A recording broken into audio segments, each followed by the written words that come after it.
Hey guys, it's another dreary day here in Columbia, Maryland, and so I'm going to start the first of my Battle of the Balls by making my pasta sauce, because I can make that and let that simmer while I make all of the other yumminess that's gonna go with it.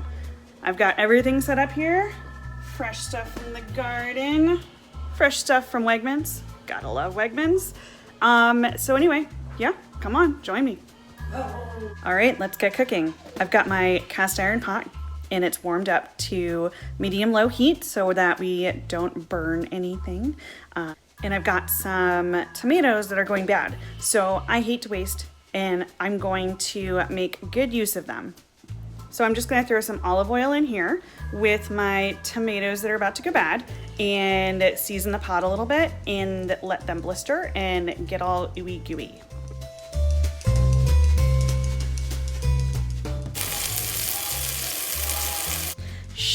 I'm gonna let you in on one of my little secrets.